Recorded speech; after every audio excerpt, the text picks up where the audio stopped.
नमस्कार।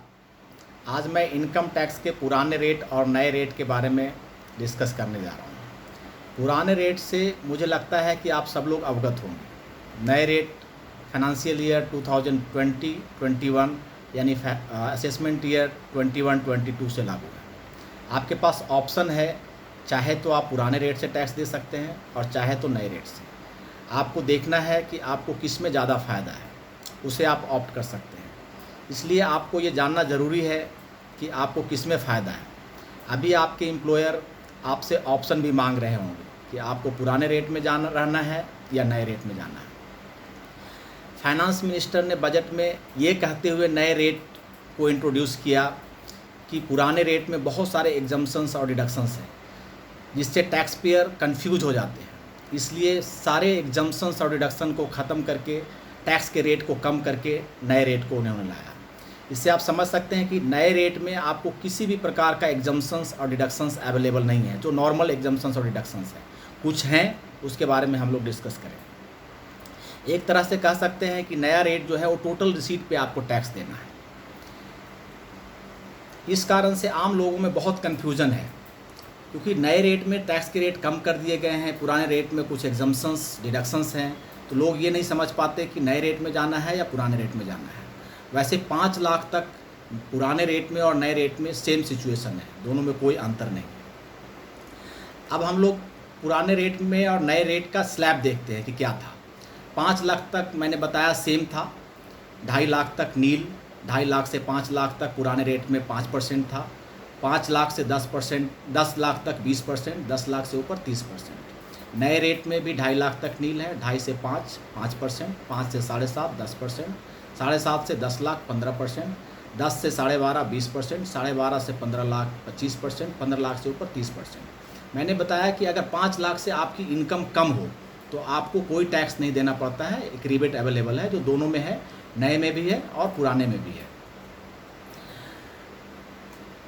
वैसे तो बहुत सारे डिडक्शंस हैं, लेकिन जो ज़्यादातर हम लोग लेते हैं नॉर्मल, मैं उसके बारे में बता रहा हूँ। एक तो सैलरी के केस में स्टैंडर्ड डिडक्शन है, जिसमें 50,000 का डिडक्शन मिलता है।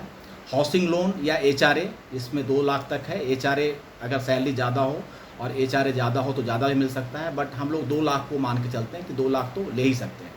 ATC में 1.5 लाख तक का डिडक्शन है। ATCC-D में NPS के लिए 50,000 डिडक्शन है और ATD में 25,000 रुपये का डिडक्शन है।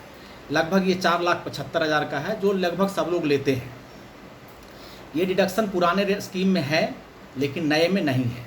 अब आपको समझ आ रहा होगा कि नए और पुराने स्कीम में डिसाइड करने में के लिए हम लोगों को क्या क्या ध्यान रखने की ज़रूरत है। सबसे पहले तो आपकी सैलरी कितनी है, आपको HRA कितना मिल रहा है, आपका हाउसिंग लोन है या नहीं है, ATC में आपने कितना इन्वेस्ट किया हुआ है, 1.5 लाख है या कम है, ATCC-D में आपने इन्वेस्ट किया है NPS या नहीं, मेडिक्लेम है या नहीं, फिर आपको HRA मिलता है, कितना मिलता है, हाउसिंग लोन है, ये मैंने पहले ही बताया आपको।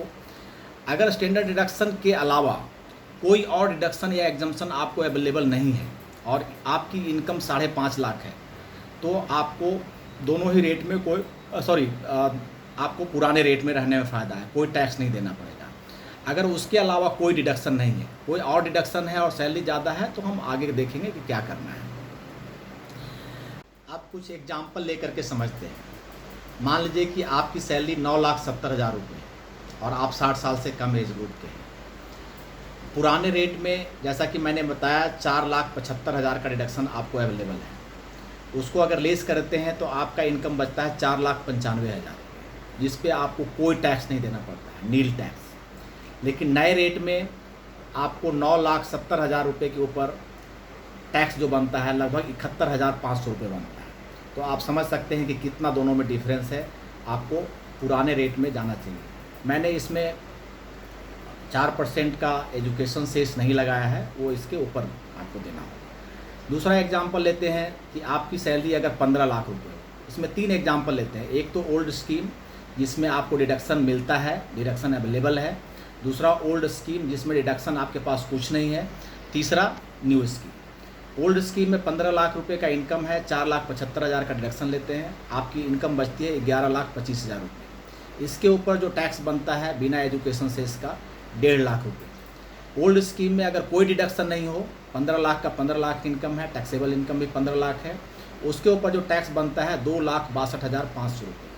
नए स्कीम में जाते हैं जिसमें रेट काफ़ी कम कर दिए गए हैं, बट कोई डिडक्शन अवेलेबल नहीं है। टोटल इनकम भी 15 लाख है, टैक्सेबल इनकम भी 15 लाख है। उसके ऊपर जो टैक्स बनता है 1,87,500। अब आप देख सकते हैं कि अगर आपके पास डिडक्शंस अवेलेबल हैं तो आपको पुराने रेट में रहने में फ़ायदा है, अगर नहीं है तो आपको नए रेट में जाना है।